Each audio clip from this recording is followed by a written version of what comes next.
L'intelligence artificielle. On en entend parler absolument partout et c'est présenté comme une véritable révolution. Économiquement, c'est vrai, cela promet une croissance assez folle.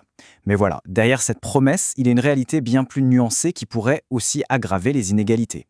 C'est cette double facette, cette médaille à deux faces qu'on va décortiquer aujourd'hui. Alors, pour bien comprendre de quoi on parle, voici notre feuille de route. On va commencer par l'image du moteur turbo pour saisir la puissance de l'IA, puis on verra son effet concret sur la productivité. Ensuite, on se penchera sur un vrai paradoxe, celui des salaires. Ça nous amènera tout droit à la nouvelle fracture sociale.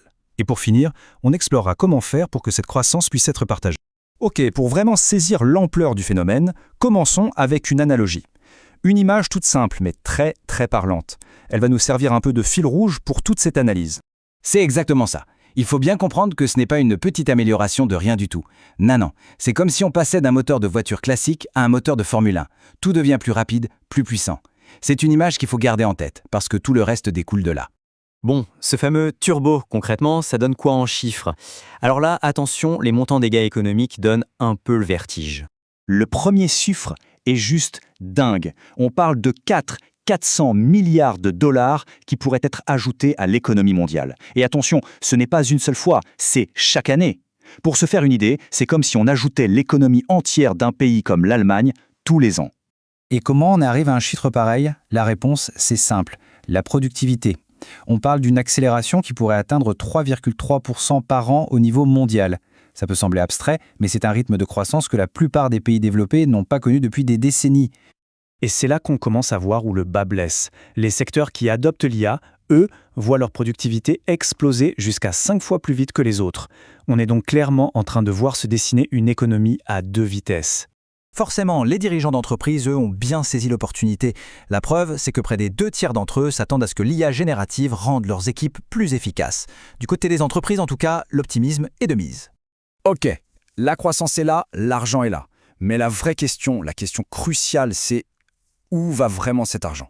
Et c'est justement là qu'on tombe sur le revers de la médaille, parce que cette richesse, eh bien non, elle ne ruisselle pas du tout de la même manière sur toutes les fiches de paye, loin de là. D'un côté, il y a ceux qui savent en quelque sorte piloter ce nouveau moteur. Et pour eux, c'est le jackpot. On parle de salaires qui peuvent augmenter jusqu'à 25%. Mais, et c'est un grand mais, pendant que certains salaires décollent littéralement, pour d'autres c'est tout l'inverse, c'est une pression à la baisse qui s'installe. Et voilà, on l'a, notre fameux paradoxe. Une technologie qui enrichit une partie de la population tout en menaçant le portefeuille de l'autre. Ce paradoxe n'est pas juste une idée en l'air. Il est en train de créer une vraie fracture, une nouvelle fracture sociale, en plein cœur du monde du travail. Regardons ça de plus près. En fait, le marché du travail se scinde en deux. D'un côté, il y a les compétences valorisées. La maîtrise de l'IA, bien sûr, mais aussi des qualités très humaines comme la supervision éthique ou l'agilité. De l'autre côté, il y a les tâches qui sont de plus en plus remplaçables. L'administratif routinier, la saisie de données, bref, tout ce qui est répétitif. Et cette division a une traduction très concrète sur la fiche de paye. C'est noir sur blanc, une prime allant jusqu'à 25% pour les compétences recherchées et une pénalité, une baisse de 8% pour les tâches qui sont en voie d'automatisation.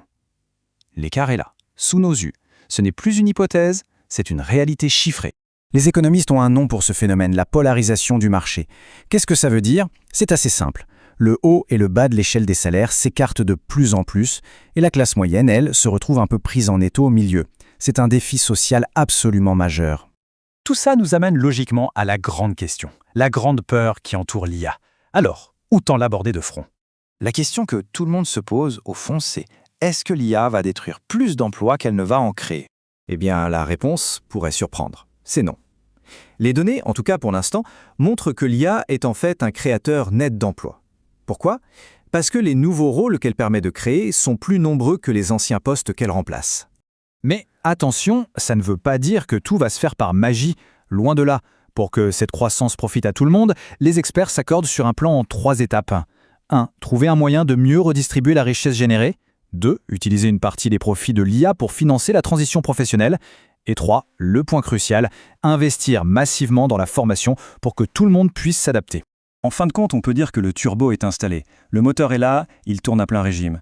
La question, désormais, n'est plus tellement technique. Elle est politique, elle est sociale. La vraie question, c'est qui va tenir le volant et surtout, vers quelle destination allons-nous décider de conduire tous ensemble? Ça, c'est la grande question qui reste ouverte.